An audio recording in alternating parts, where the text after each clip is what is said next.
Sudahkah saya melihat saya berharga? Ketika saya masih jadi konselor, satu anak nangis sudah datang ke ruangan saya. Dan dia bilang gini, saya sudah tidak berharga, saya mau mati aja Pak. Dia anak ketiga saudara, pokoknya pinter, cicinya pinter. Dia paling bodoh, gak naik 3 kali. Dan dia cerita lukanya dengan papahnya. Kalau cerita datang teman papanya, cerita anak pertama, anak kedua, udah gitu selesai Pak, gak cerita anak ketiga katanya. Kalau ditanya anak ketiga, ya paling juga kalau kasih toko suruh usaha, siapa tahu jalan. Dan saya butuh setahun mendampingi dia untuk melihat dirinya berharga. Dan puji Tuhan ketika kuliah, dia ke Jakarta, istrinya itu, dulu pacarnya itu adalah orang yang rajin di persekutuan mahasiswa. Undang dia terus karena dia kelihatan sendiri kalau di kampus. Dan akhirnya terpulihkan di situ. Bahkan dia aktif pelayanan. Lukanya sembuh saudara. Itu tahun 2000-an, 2014 dia cerita ketemu lagi. Satu kali papanya stroke. Ketika pulang diundang kokonya udah judi menghilang, habisin uang papanya, yang adiknya juga MBA, married by accident, saudara, suaminya belum siap, dan dalam keadaan stroke, mereka sepakat untuk udunan,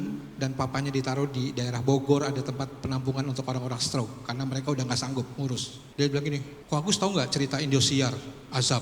Itu tuh saya kayak pengennya begini nih dalam hati tuh. Papi, rasakan itu. Anak-anakmu yang kau cintai tidak ada yang mau mengurus. Gitu. Rasanya pengen begitu kok katanya. Tapi istrinya menyentuh dia dan mengatakan, bawa aja pulang ke rumah kita. Dan dia mengatakan, kalau kalian gak mau ngurus papa, aku yang ngurus. Diangkut, dibawa ke Jakarta, saudara, di mobil. Papanya bilang, maaf.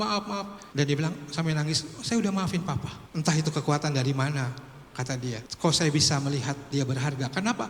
Karena dia juga udah merasakan bahwa Tuhan melihat dia berharga. Meskipun mungkin dalam keluarga dia tidak dianggap berharga, tapi Tuhan melihat dia berharga. Dan orang yang melihat dirinya berharga itulah terjadi pemulihan, saudara.